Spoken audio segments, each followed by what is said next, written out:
So my name is Janet Buhlmann, and I work for the Centers of Therapeutic Innovation. And what we do is we try and make new medicines for diseases where there is no therapy for patients, where they have no treatment options. I'm actually a research project leader. So what that means is I direct a team of scientists who are in the lab doing experiments, and I kind of coordinate the activities across the team and the strategy for developing that medicine. Making medicine is hard. The average lifespan of trying to make a new medicine from start to finish is around 12 to 15 years. Because there are a lot of things that go into making a medicine. And just because you can discover something doesn't mean that you can make a medicine that targets that. I work in the field of autoimmune disease. And lupus is one of the diseases that I work on. And there have probably been hundreds of thousands of mice that have been cured of lupus. And there's only been one new therapy that's been approved in the last 50 years for lupus. So it really kind of illustrates just how complicated human diseases are and how much we still have to learn. You know, as a scientist, there's a ton of failure if you're in a lab doing experiments. Don't think that everything's going to work every single time you do it, because 9 times out of 10, they're going to fail until you find those right conditions. Being able to survive that failure and having the persistence to keep wanting to say, why didn't it work? What can I do differently? That, I think, is really important to being, especially a bench scientist, because that becomes your daily life.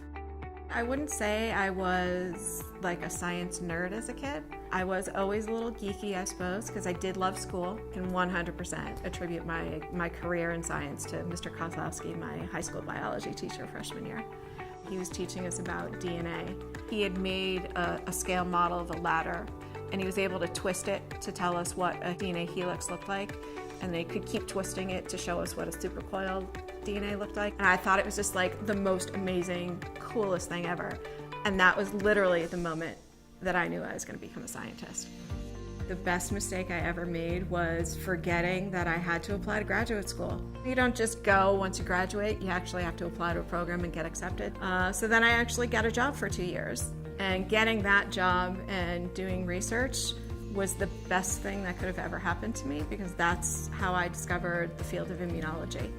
I think what I like about immunology is that this is a system within our body, and it is designed to protect us from infections.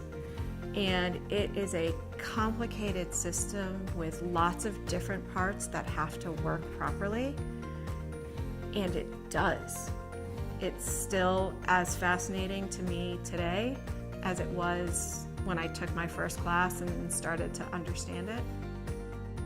I was in academics for a period of time, and I was seeing the work that I was doing being used as the basis for developing new medicines, and I just decided that I wanted to be part of the group or the teams that are making those new medicines that could help people. And so I made the decision to switch to enter the world of pharmaceutical sciences.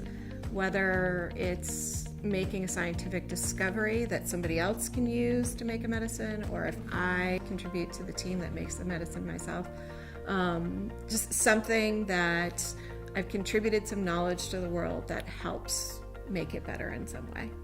That's what I hope my mark will be.